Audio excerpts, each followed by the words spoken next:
A few words to begin from another Sufi poet, the Persian Muslim teacher, prophet, Mevlana Jalaluddin Rumi. Rumi, you know him. Out beyond ideas of wrongdoing and right-doing,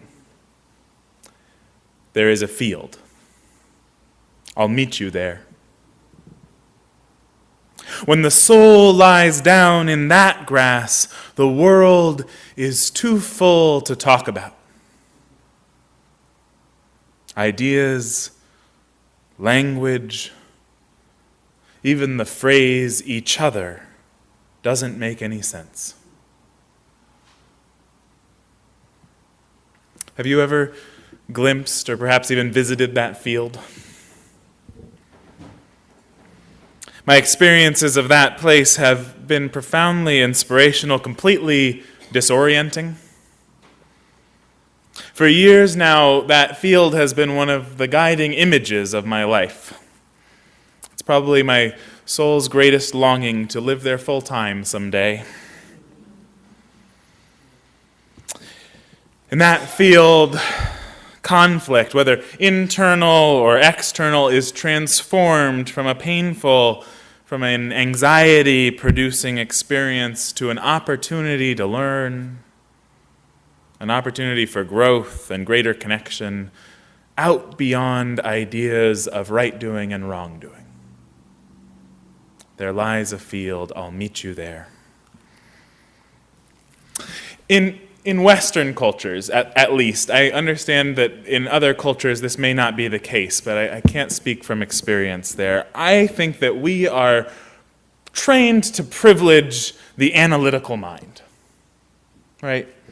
To think like an arrow, to get more and more precise, that Western thought that ended with Occam's razor, right? Reasoning things out, linear processes. We esteem, learned knowledge, value, critical thinking. For hundreds of years, in fact, in our culture, the primary archetypes of enlightenment in the West have been the learned professor, right? Like that student in the story. And of course, his experience, his expertise is a wonderful thing. But when there is a different kind of learning to do, it in fact gets in the way. It is as if this analytical mind, always seeking out the next problem and trying to figure it out, how to solve it, is the default setting for many, if not most of us. And so much so, in fact, that we sometimes forget that we can even shift out of it, that there's other mind modes possible. And while it is a capacity of the mind, a quite valuable one, the mind is also capable of other ways of being, of other kinds of engagement. And the question that tale of the Zen master asks us is this: what might we learn if we're able to set aside our analytical expert selves, that professor in all of us?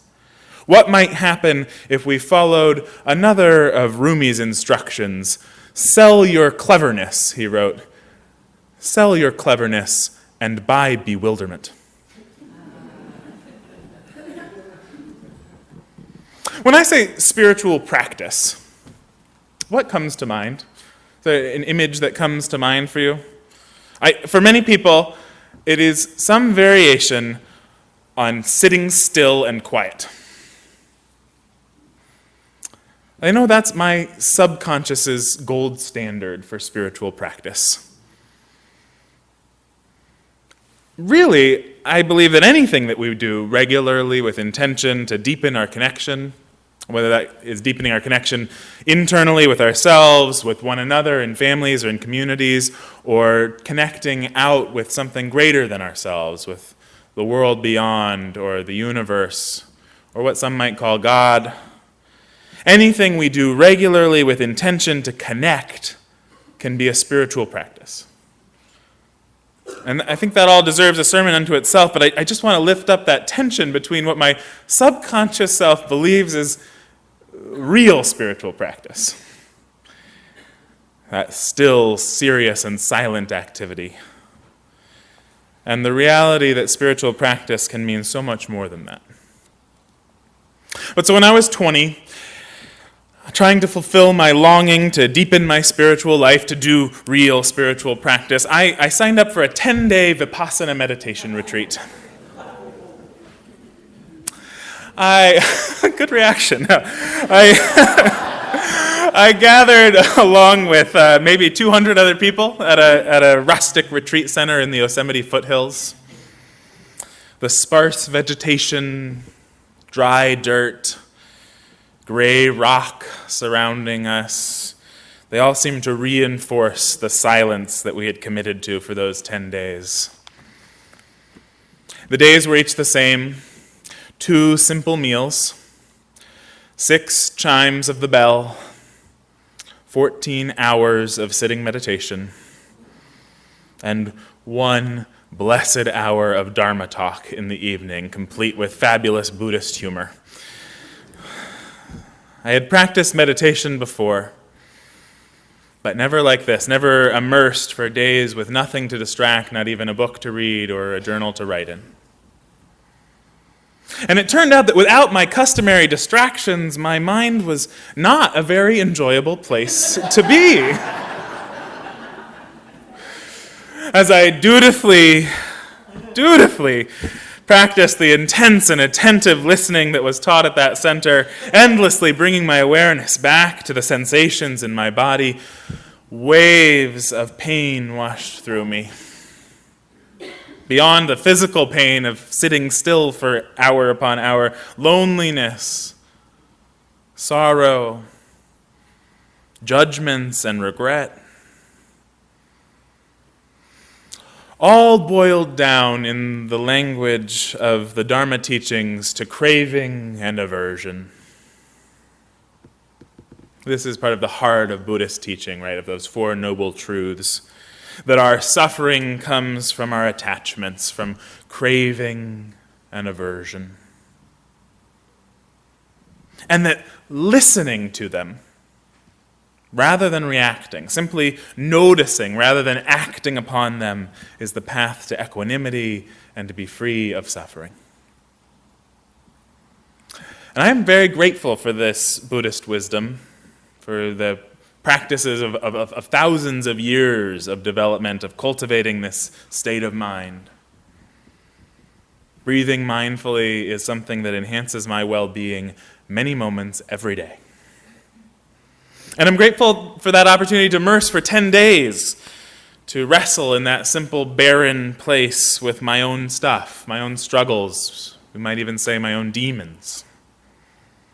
But despite the teacher's admonition that it was the only way to be free from the suffering that comes of craving and aversion, I have not devoted 2 hours a day to Vipassana meditation ever since.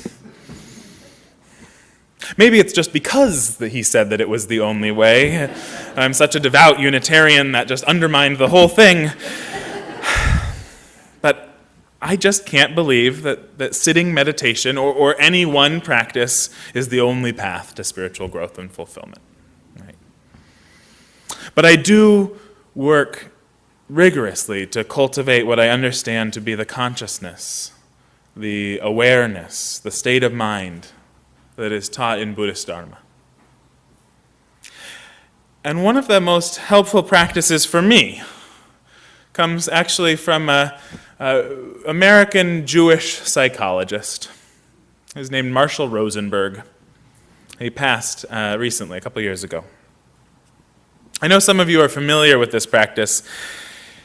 Marshenberg, influenced by the great tradition of nonviolence, the one taught by Thoreau, our own Unitarian ancestor, and Gandhi and King and Jesus and Buddha, nonviolence, this historical tradition, Rosenberg named the practice nonviolent communication, NVC.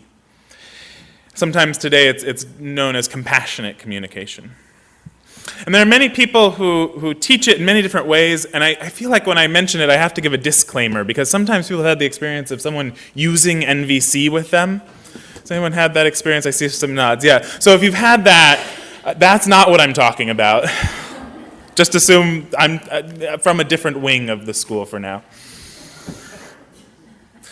There's many layers and facets to how the process is practiced, and we're not going to get there today, really. So if it sparks your interest at all, there will be plenty of opportunities to learn more. Many Unitarian Universalist communities right now are using this practice to strengthen community life, to better live into our covenantal relationships. The spiritual counselor who Emily and I have seen for several years actually was just here in Washington teaching about it for the whole region of Unitarian ministers. So it's being used quite widely. Another dear friend and colleague of ours has created a project he calls the 7 Principles Project, how to live these, our principles, our Unitarian Universalist principles, using this practice every day. And in our own church, Kathy Strickland has been a student of this practice for many years and has shared it here, and I'm sure will again in the future. So again, just scratching the surface, lots of opportunities to delve deeper. But at the core of the practice, at the core of the understanding, the worldview that Marshall Rosenberg developed, is an idea of universal human needs. It's kind of deceptively simple, this idea. Beyond the obvious needs for survival, food, water, shelter, etc., Rosenberg's understandings of needs extends to all the qualities that humans seek to create a fulfilling life. Needs for play and fun, for meaning and purpose, for clarity and order, for understanding, companionship, connection, community. Needs to be seen and heard for intimacy and care. The need, which runs quite strong in Unitarian Universalists, I think, for autonomy and choice. The need to celebrate our joys, mourn our sorrows, the need to contribute, to serve needs greater than our own. These and so much more, but you get this picture, right? This field of needs. They're universal, we all have them, though they do surface in us in different ways, in different strengths at different times. They are essential qualities, distinct from the strategies that we use to meet them. For example, we don't actually need money, but many of us think we do because it's a strategy that most, if not all of us here, use to meet these various other needs. They are intimately linked to our feelings, these needs. When we feel emotions that we enjoy, we know these needs are met. When we feel emotions that we don't enjoy, they are like an alarm system, letting us know that there's an unmet need alive in us. They are, I think of them as the energies of life that arise in us. Callings of life, perhaps, or in a religious vocabulary that works for me, callings of the holy or of the divine. And I know this next part won't be language that speaks to most of you, but I hope you can at least find the humor in it. A friend of mine once did an experiment where she tried replacing, every time she was going to say, I need, with God wants me to. You have these callings of the divine. God wants me to go to the washroom. God wants me to get some sleep. God wants me to get outside and play. God wants me to call a friend, to reach out for some connection. What I love about that experiment is this sense that our needs are simply life's way of pulling us toward the good, toward beauty. And here's the claim that Rosenberg made that totally transformed my understanding of human psychology. He said, everything that anybody ever does is an attempt to meet a beautiful human need. Everything that anybody ever does is an attempt to meet a beautiful human need. Even the things that piss us off, that shock us, or horrify us. They may be tragic and misguided attempts. They may be way off the mark, but nonetheless, everything anybody ever does is an attempt to meet beautiful human needs. Sometimes people get so disconnected, so caught up in hateful stories or addiction, or so identified with their own pain, that they commit acts against themselves or others that we would call evil. Yet even in this evil, if we look and listen close, if we still our own internal chatter, our own stories, and bring our minds to that other place, that field of Rumi's, we might be able to see the beautiful needs they were trying to meet. William Fenn was a Unitarian minister. This is quick UU history diversion. William Fenn was a Unitarian minister in late 1800s, early 1900s. He was a dean of Harvard Divinity School for some time. And in one essay, he engaged our age-old question of evil, sin. He asked a common theological question: is our Unitarian view of human nature too rosy-eyed? Fenn describes a talk that he was at where someone championed the idea that human nature is essentially good. And this person was asked, "Do you never do anything which at the time you know to be wrong?" And the man responded, "Certainly not." Who does? How could anyone be so foolish as to set themselves against the vast movement of this universe? Fenn goes on to confess that he himself often falls short in this matter. And so I wonder, what about you? Do you ever do anything which at the time you know to be wrong? And do I? This is one of those questions that I think an answer really cheapens. But at the lightest end of things, here's what comes to mind for me. Have you heard about binge watching? Does anyone here perhaps have firsthand experience? That person who said no, I think, probably. So, with the advent of internet television, with services like Netflix, we can now watch TV series straight through. Oh, no waiting week to week for the next episode. No making sure you're there at the right time. So, there I am. I've gulped down a couple of episodes of The Good Wife, or whatever it is, and one voice pipes up. It's time to go to bed. And another voice, just as convincing, chimes in, "Just one more." Huh. Yeah, a few of you know this voice. What happens in that moment when I make the choice to watch one more episode? Or not? Am I doing something that I know is wrong? Now, neuroscience, I understand, knows more and more these days about exactly what neurotransmitter is firing and the mechanisms of habits that get me to click play next episode. But I haven't found that knowing that I just want another dopamine hit gets me any closer to Rumi's field. The analytical mind can offer understanding, but in my experience, that it's quite different from that practice of compassionate awareness. When I attend that moment from that place of compassionate awareness, I notice that there are several needs alive in me right then. The need for rest, yes, for sleep perhaps, for relaxation, and also for entertainment, for fun, pleasure. Sometimes needs show up in a parfait. With all the layers of yogurt and fruit and granola and so on. I don't particularly like parfaits, but it's a good image for this. And so, sometimes, in any given moment, all we can deal with is the top layer. Maybe the top two.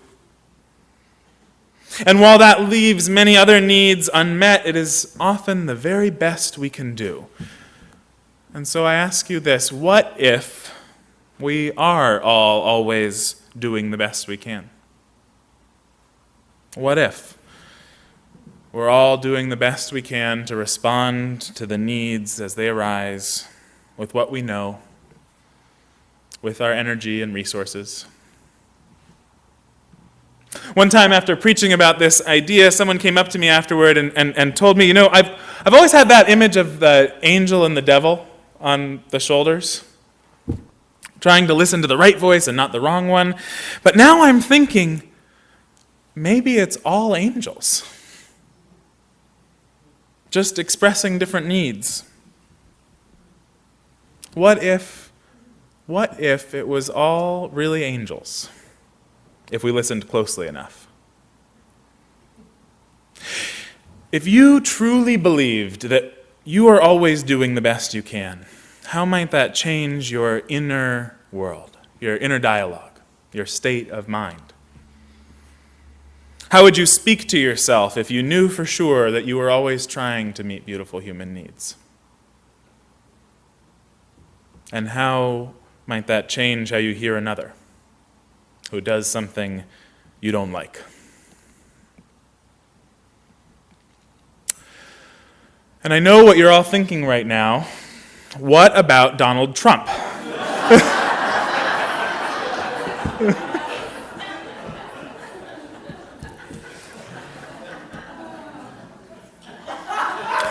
Rosenberg has this piece about empathy for Hitler.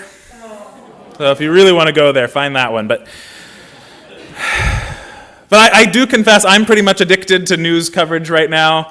Like Emily mentioned, I even, Merrick this morning, I confused with Merrick Garland because that name is so on my mind. Merrick Walsh, Merrick Garland. So much of my time I'm spending in between things, reading whatever articles I can get. And every article, of course, is written from this analytical mind, right? It's written from it and for it. It's the way that our news media works. Maybe some in the entertainment mind, but that's another time. And again, I find myself far then from the compassionate awareness that I strive to cultivate. And I want to be clear that I do not mean to rationalize or justify or approve of in any way the way things that Donald Trump says, does, is. But I believe that my faith as a Unitarian Universalist, spelled out so clearly in that first principle of ours, inherent respect, is a respect for the inherent worth and dignity of every person, calls me to extend compassionate awareness, the compassionate awareness that I work so hard to cultivate, even to him. And I found a surprising doorway back to Rumi's field in this election through the writing of New York Times columnist David Brooks. David Brooks is a proud conservative intellectual from whom I am glad to learn and with whose positions I most often vehemently disagree.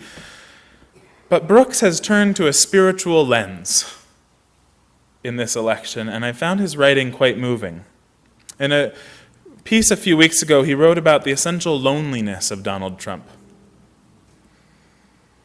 He invites empathy, not for Trump's supporters, which is important too, but about which countless pieces have been written, but for the man himself. He writes, "Imagine if you had to go through a single day without sharing kind little moments with strangers and friends. Imagine if you had to endure a single week in a hate-filled world crowded with enemies of your own making, the object of disgust and ridicule. When I imagine the depth of unmet need for human connection, for true intimacy and love, the depth of need that I imagine Trump must be experiencing, whether it's those or others, it really does fill me with sadness more than anything else." In a piece just this last week, Brooks began like this: if America were a marriage, we'd need therapy. There's been so much bad communication over the past year, people talking in warring monologues past one another, ignoring the facts and using lazy stereotypes like elites and Trumpians to reduce complex individuals to simplistic categories. As an antidote for this, I've been reading the work of Martin Buber, the early 20th century Jewish theologian who dedicated his career to understanding deep intimacy. I didn't think I'd find Buber through David Brooks, but there it is. He goes on to explain Buber's concept of the I-thou relationship. Many of you are probably familiar with this idea. It's the relationship that is formed in Rumi's field, the relationship that holds paramount the sacred worth of the self and the other. Buber contrasts those I-thou relationships with I-it relationships, where the other is treated as an object to be used, or an enemy to be defeated, or a resource to be exploited. And then Brooks later writes this. It's a little long. Some people go through life with a detached posture, trying to self-differentiate themselves and be more sophisticated than others. Those people tend to have mechanical relationships. Their feelings are self-enclosed. They don't get to experience the thou. Others, he writes, adopt a guard-down posture that is open-hearted and open-minded. They regard others as unique persons and not objects. They have histories in which trust and vulnerability are rewarded. Such people experience moments of genuine dialogue. Buber described genuine dialogue as a sort of social flow, teachers and students learning with each other, an audience and an artist lost in a performance. These moments don't last, says Brooks. It is the exalted melancholy of our fate that thou moments always fade back into it moments. That field is elusive. But a world has been built in such intense moments, a binding cord has been strengthened, the person who has experienced the thou has been thickened and come closer to wholeness. It's that moment at the end of the second debate. However small an impact our efforts have, we can always choose to turn our awareness away from judgment and critique, away from thoughts of right doing and wrongdoing, and invite ourselves and those around us back to Rumi's field, to dwell in the mind that sees all with compassionate awareness, that bows before the sacred thou, knowing that that is the path toward wholeness. Amen, and may it be so.